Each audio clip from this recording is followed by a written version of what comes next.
Hi friends, நம்ம சேனலில் egg butter masala எப்படி பண்ணலான்னு பார்க்கலாம் வாங்க. நம்ம ஒரு பாத்திரத்தில் 2 மடக்கு தண்ணி சேர்த்துட்டு முட்டைக்கு தேவையான உப்பு மிளகுத்தூளெல்லாம் சேர்த்துட்டு 1 டீஸ்பூன் கடலை மாவு சேர்த்துட்டு நல்லா தண்ணியில் எந்தவித கட்டிகளும் இல்லாமல் கரைச்சி வச்சுக்கலாம். அப்புறம் நம்ம முட்டைகளை சேர்த்து நல்லா பீட் பண்ணி எடுத்து வச்சுக்கலாம்.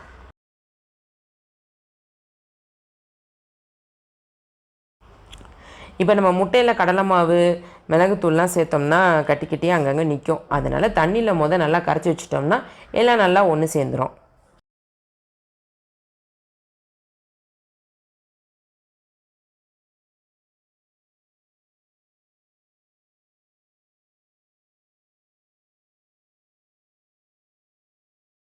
நான் இந்த பாத்திரத்தில் சுற்றி நல்லா எண்ணெய் தடவி எடுத்து வச்சுருக்கேன். அதில் நம்ம கலந்து வச்சுருக்கோம்ல அந்த முட்டையை சேர்த்து இட்லி பானையில் ஒரு 15 நிமிஷம் வச்சு வேக வச்சு எடுத்து வச்சுக்கலாம்.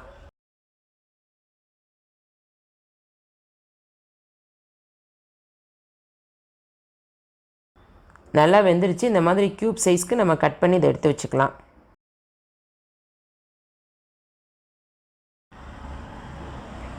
நான் ஒரு கடாய் எடுத்திருக்கேன். அதில் 2 கரண்டி எண்ணெய் சேர்த்துருக்கேன். உங்கள்கிட்ட பட்டர் இருந்தால் பட்டரும் சேர்த்துக்கலாம்.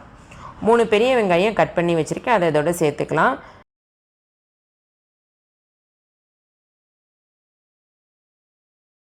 ஏழு பூண்டு, 1 பீஸ் இஞ்சி குட்டி குட்டியாக கட் பண்ணி அதை இதோட சேர்த்துக்கலாம்.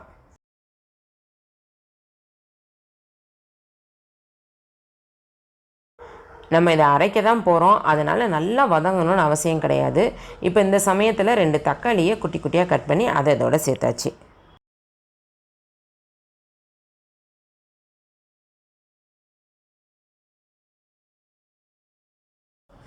இதை ஒரு மூடி போட்டு ஒரு 10 நிமிஷம் இதை நம்ம வேக விட்டுறலாம்.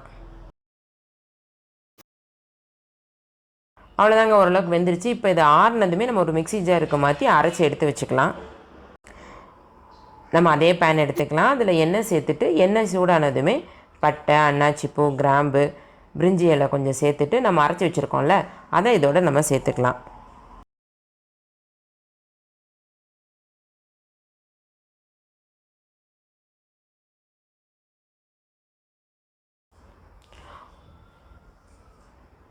ஒரு டீஸ்பூன் மிளகாய்த்தூள் இதோட சேர்த்துக்கலாம்.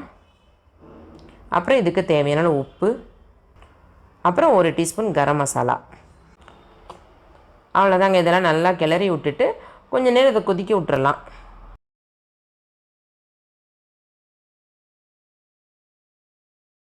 அவ்வளோதாங்க, நல்லா கொதிச்சிருச்சு. இந்த சமயத்தில் நம்ம கட் பண்ணி எடுத்து வச்சுருக்கோம்ல அந்த முட்டையை இதோட நம்ம சேர்த்துக்கலாம். எல்லாத்தையும் நல்லா கிளறி விட்டுட்டு ஒரு 2 நிமிஷம் சிம்லேயே இதை வேக விட்டுறலாம்.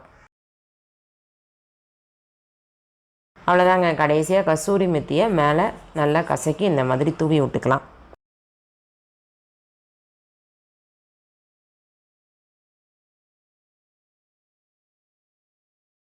அவ்வளோதாங்க, நம்மளுடைய எக் பட்டர் மசாலா ரெடி ஆயிடுச்சு.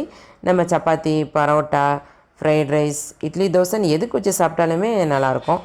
கொஞ்சம் டிஃப்ரெண்ட்டாக இருக்கும். கண்டிப்பாக ட்ரை பண்ணி பாருங்கள். இந்த வீடியோ உங்களுக்கு பிடிச்சிருந்தது அப்படின்னா உங்கள் ஃப்ரெண்ட்ஸ் கூட ஷேர் பண்ணுங்கள், லைக் பண்ணுங்கள். விருதை பொண்ணு சேனலை சப்ஸ்கிரைப் பண்ணுங்கள். நன்றி, வணக்கம்.